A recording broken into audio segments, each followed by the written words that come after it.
All right. Hello, hello, hello. Welcome back. This is, I think, the third molecular structures video. You hopefully just watched the second one. We did the first one a week ago. Go ahead and get this stuff written down. I do want to mention there are two things written off to the side on two of these down here. I don't remember which two, though, so we're both going to find out together. And I will scroll sideways here in a minute so you can actually see the stuff that is actually, I'm going to go ahead and do that so you have an idea of what's going on. So I'm going to scroll sideways and then I'll put this back. So you can see there where it says unpaired electrons in the atom of which it is.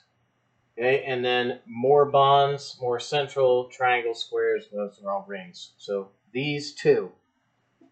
Okay, so now I'm going to put this back.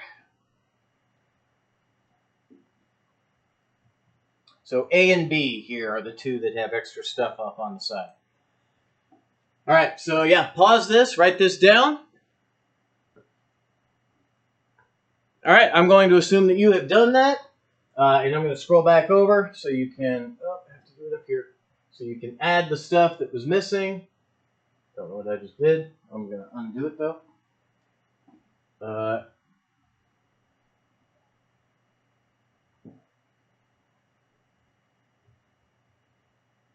Why in the world am I all the way up here? Okay, hang on. All right. So that is the information that was missing off the front there. So pause this. Then I'm going to zoom this out. All right. All right. So this is a quick little summary of what it is. So you have that information, and then this is walking you through the steps of how to actually draw one of these. Now, I am going to do several of these in this video. I think I'm going to do 7 or 8. So you'll have those as practice. If you don't have the worksheet yet, you are going to need that. So go get that. All right, cool. Now, I'm going to pause this, pull up the worksheet, and we can get going. All right, so this is set up a little weird. This is the first practice worksheet under drawing molecular structures. Okay, so this is the one, well, you've got a hard copy of it, but if you're trying to find it digitally, this is the side that is portrait rather than landscape. And we're going to start with these. So step 1 is to make a list of all the Lewis structures. So this is where counting is going to come in. Formula is H2, so we need 2 Lewis structures, both for hydrogen. So I need to pull up my pen, so give me a second. All right, now I can actually draw. All right, so we need 2 Lewis structures. Both of them are going to be hydrogen. So hydrogen gets 1 dot, so I'm only going to put 1 dot. And we need a second hydrogen. Okay, well, how many bonds can each atom make? Well, because it only has 1 unpaired electron, hydrogen can make 1 bond. So then we're either going to be, well, this doesn't really apply for this one. So what we're going to do, we'll save the rest of those rules for when we get to some larger molecules. What we're going to do is we're going to move the dots around so that it's easy to draw a bond. Okay, so if we shift these dots down into the center,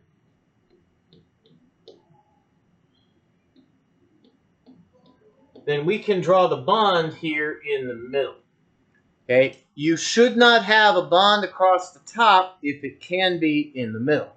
Now, you're going to run into situations where you have multi-bonds. And then, yes, you can put a bond across the top or across the bottom. But you shouldn't do that unless you have to. Okay? All right, so now let's do oxygen. So oxygen is in group 6, so it gets 6 valence electrons. And we need 2 of them again. Now, oxygen has 2 unpaired electrons. So that means each oxygen needs to make 2 bonds. Remember, these 2 electrons cannot bond with each other. You can't date your sister. You can't date your brother. You have to date someone in a different family. So we're going to flip or mirror the red oxygen here so that this unpaired electron is on the inside. Okay, if you do bonds like this, that is wrong. You have to move it so you can do a small, nice circle. Okay, so you can't do that. So we're going to mirror this oxygen so that the pair's on the top, on the outside, and then there's one on the bottom and one in the middle. This one we're going to leave just like it is. 2 on the top, 2 on the outside, 1 on the bottom, 1 on the inside. And now we can do 2 bonds really easily. 1 here and 1 here. This is an example of a multi-bond because you have multiple bonds between the same 2 atoms. Specifically, this would be a double bond. Now, pause this. Well, no, actually, don't pause this. Let me do this one with you. So this one is a little bigger. And I'm going to stop color coding at this point and just do one big thing. I am going to probably zoom in a little bit so I've got a little more room to work with. So, one moment. All right, so we're going to do CH4.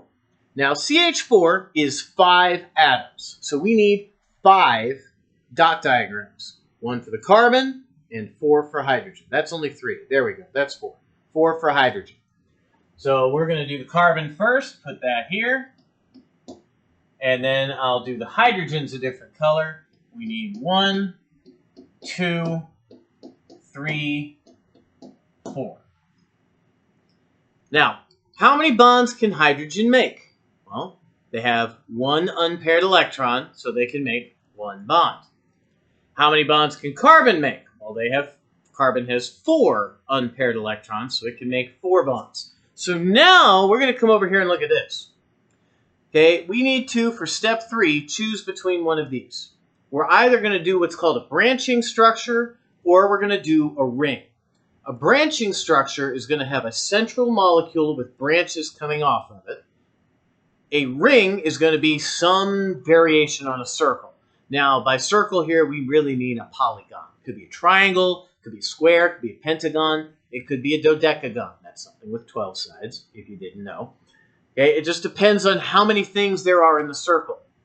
If everything needs to make 2 bonds, okay, if you've got, not necessarily everything, if you get a lot of stuff that needs 2 bonds, you might need to do a ring rather than branch. We don't have anything in here that's making 2 bonds. We have 1s and 4.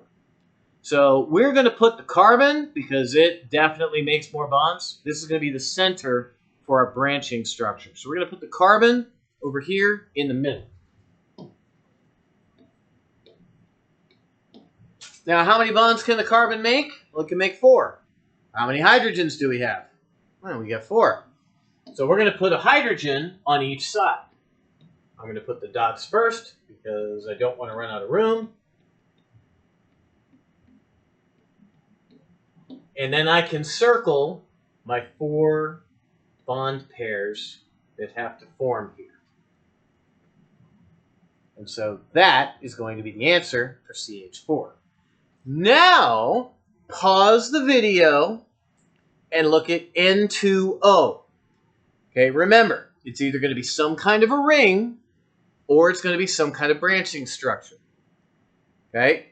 Or it might be some combination of the two. That happens sometimes too. So pause this, take a shot at this, do it in pencil so you can erase it if it's wrong.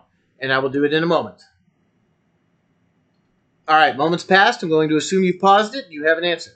So we need 2 nitrogens, 1 oxygen. So let's do the nitrogens in red. So we'll have N with 2 dots and then 3, and then another N with 2 dots up top and 3 singles. And then the oxygen will have 6 dots. So the oxygen can make 2 bonds. The nitrogens each need 3. Well, by process of elimination, the oxygen could potentially bond twice to one of the nitrogens. It could form a double bond. But then we would only have 1 bond left here, or 1 electron left, and we'd have to make 3 bonds with it. You can't do that. So this cannot be double bonded. So this is going to have to be a ring where we have one nitrogen attached to the oxygen and the oxygen attached to the other nitrogen. So we'll put one nitrogen over here. I'm going to put the lone pairs on the top so they are opposite the oxygen. So N and N, the lone pairs on the top. And then we can do this. And then the oxygen, we're going to put down underneath. And this is one where experience, just note, I know this is going to work better. So I'm going to put the oxygen here. I'm going to put one lone pair on top, the other lone pair on bottom, and then I'm going to put the individuals on the sides. So what we're going to do here, and a couple of you are already kind of getting the idea. Remember, the nitrogens have these two on the outside. So actually, this is not the best way to draw this. I'm going to show you why. So obviously we want a bond here, we want a bond here, and we want a bond here. That's really easy. But that leaves us with these other two electrons on the outside. So we would have to do this in order to bond those. Well, that doesn't work really well. So instead, what we should do is move the lone pairs to the outside instead, so they are here, and then we can put that other bond up across the top, and that looks better. This doesn't have the giant loop running across the top. Okay, now the next one, it's kind of hidden down here, but SO3. I want you guys to pause this again, take a shot at SO3. SO3 is easier than this one. Okay, this one was a little weird. Take a shot at SO3, figure out what that one's going to look like, and I'm going to pause this and scroll down and clean this up. So pause this. All right, now let's go through it. All right, so for SO3, we have one sulfur and three oxygens. So we're going to draw one sulfur dot diagram, and we're going to draw three oxygen diagrams.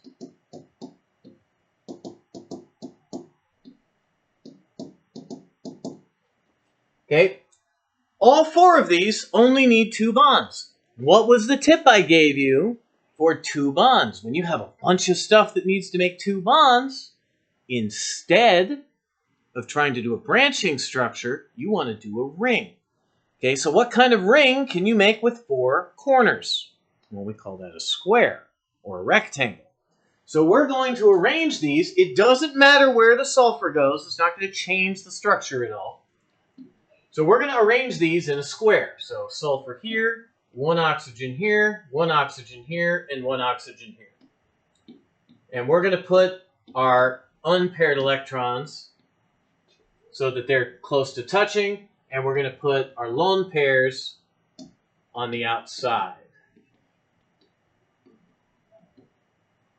And then we can put a bond here, a bond here, a bond here, and the last bond there. And that is a square. This is an example of a ring. Okay? Now, once again, pause it and try NF3. This should start getting easier. Okay? NF3. Figure it out. This should be an easy one. All right. Now, again, we have four molecules. Or not four molecules. What am I talking about? We have four atoms. One nitrogen, three fluorines. So nitrogen, just like before, is going to be two dots with three unpaired. So one lone pair, three unpaired. And then our fluorines all have 7 valence electrons because they're in group 17. So we'll have F, F, and F. And each one is going to have 3 lone pairs and 1 unpaired.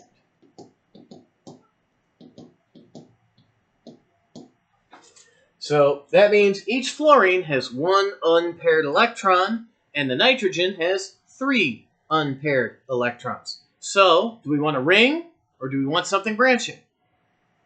Well, we definitely want to branch this time, because we don't have a bunch of 2s. We have one thing that makes a bunch of bonds, and a couple of things that make only 1 bond. So this needs to be in the middle.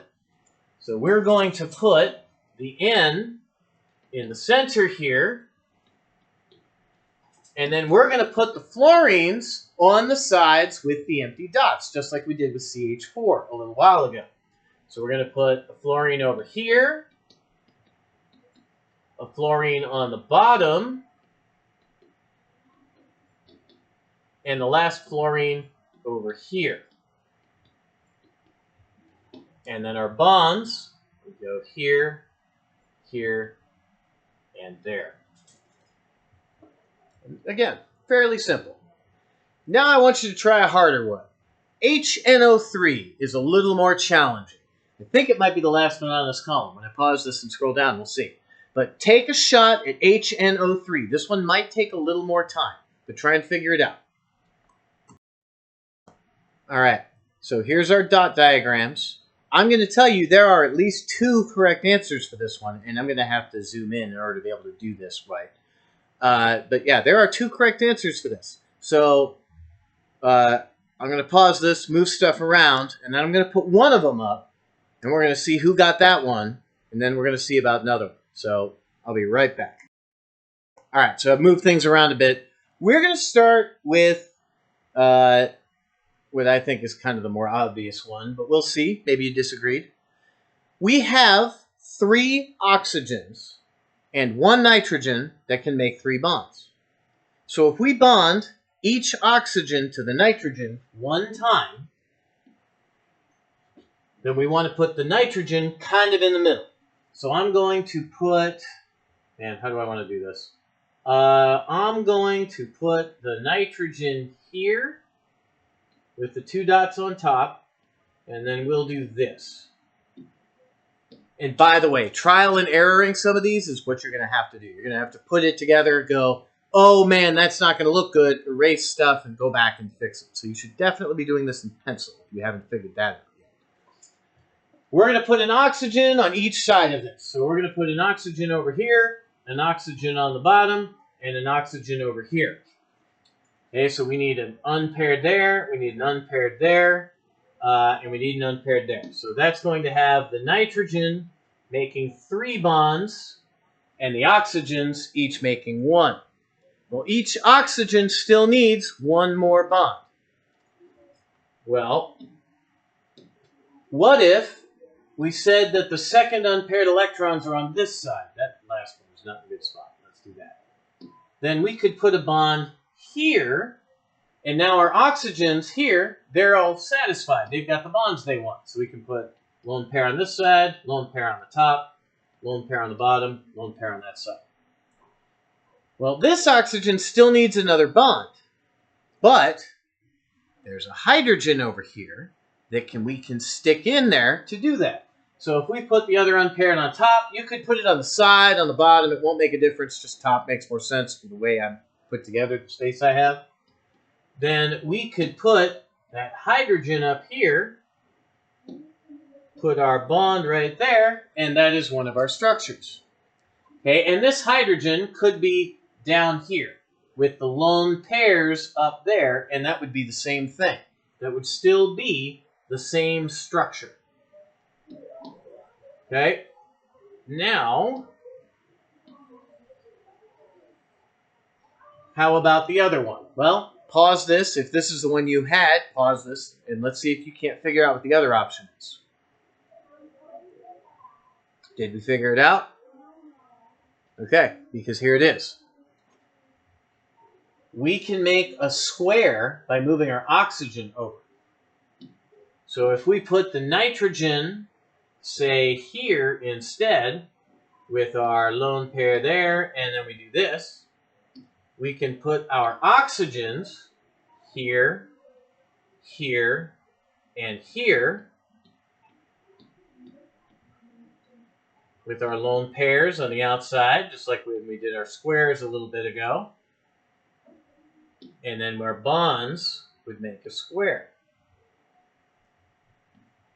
Well, what about the hydrogen? Well, we can do the same thing again. Stick the hydrogen up here, and that one will also work. Make sense? That is pretty much it for this. You have another column on this side. I want to say that there's 7 in the column. Maybe only 5. I think there's 7. So go through and do those 7. The key is posted online, so you can check that as you're going. And then there is another worksheet with 8 more that are a little more complicated for you to try your hand at. If you don't practice this, you are not going to be able to do it. Okay, so take some time, go through, make sure you understand what's going on. Okay, this video went a little longer than I was hoping, but hopefully it should be pretty thorough. So we're going to stop here. Have a wonderful day. I will see y'all next time.